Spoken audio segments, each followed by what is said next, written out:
Cuando en el pasado mes de febrero se supo que una de las comisiones de los organismos de la ONU había acusado a la Iglesia Católica de colaborar, no solo permitir, sino incluso colaborar con los pederastas, por supuesto, con algunos sacerdotes que habían cometido ese terrible pecado y ese horrible crimen, el mundo entero, y no solamente la Iglesia, sino los hombres de buena voluntad, se llevaron las manos a la cabeza alarmados. ¿Cómo era posible que la ONU hubiera descendido tan bajo, acusando con esas falsas mentiras a la Iglesia Católica, una de las instituciones más prestigiosas en el mundo y que más han hecho y hacen por la infancia y por la juventud? Pero ahora el Vaticano, después de un tiempo, va a presentar las respuestas a dichas acusaciones. Lo va a hacer esta semana en el marco de otra de estas organismos que dependen de la ONU, el que está relacionado con la lucha contra la tortura.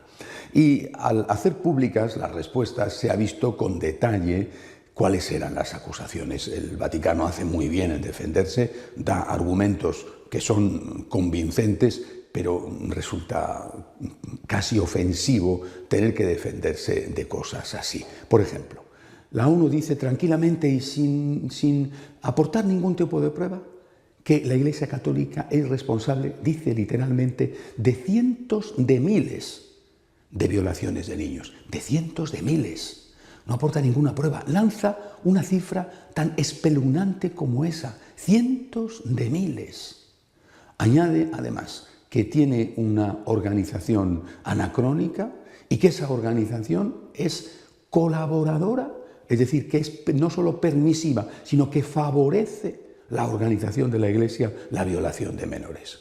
Es algo tan incomprensible que se puedan lanzar esas acusaciones que, repito, resulta ofensivo tener que defenderse de ellas. Por supuesto que el Vaticano aporta sus argumentos que desmontan completamente las acusaciones. Entre otras cosas, no solamente dice lo que ha hecho, sino que la Iglesia Católica tiene un poder como un Estado soberano dentro de la Ciudad del Vaticano y tiene un poder moral sobre el resto de los católicos del mundo, que ha establecido las normas que están contenidas en el Código de Derecho Canónico para que esos crímenes horrendos de la pederastia no se produzcan y si se producen sean castigados, pero que son los respectivos estados los que tienen que perseguir a los criminales según sus propias leyes. La Iglesia Católica no puede perseguir a un señor que es de Estados Unidos y meterle en la cárcel porque no tiene en Estados Unidos ningún tipo de jurisdicción legal.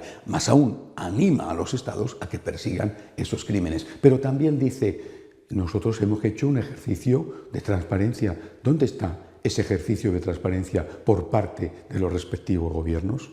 ¿No es verdad que la inmensa mayoría de los delitos de pederastia proceden y se tienen lugar dentro de las familias? Y no es verdad, y aporta datos la Iglesia, que, aunque es una tragedia que haya uno, pero que dentro de los sacerdotes el número de pederastas es muchísimo menor que en proporción que dentro de cualquier otra de las profesiones. Es decir, la Iglesia se tiene que defender, no queda más remedio, pero resulta ofensivo defenderse. La ONU hace ya mucho tiempo que dejó de ser inútil para convertirse en dañina. ¿Qué está haciendo la ONU para resolver la crisis de Siria, o la de Ucrania, o la situación terrible que se vive en Venezuela? ¿Qué está haciendo la ONU cuando hay un problema real en tantos sitios del mundo y demuestra únicamente que lo que sirve es para estar a las órdenes de los que tienen el poder y tienen el dinero? Cuando la ONU no es capaz de llevar adelante el objetivo por el que nació, repito, no solamente es inútil, sino dañina. Porque lo que sí que hace es promover un nuevo orden mundial basado en una ideología no solamente atea, sino laicista, que se encuentra con la Iglesia como su principal enemigo, que se resiste a entrar en ese nuevo orden mundial. Y esta es la explicación de los ataques a la Iglesia. Se ataca a la Iglesia porque la Iglesia no cede y se aprovecha y es terrible que haya existido, pero se aprovecha la existencia del pecado y delito de la pederastia entre algunos sacerdotes para hacerle a la Iglesia todo el daño posible. Decir que la Iglesia es culpable de cientos de miles de abusos de niños es algo que no tiene ningún tipo de explicación, ningún tipo de justificación con los datos en la mano.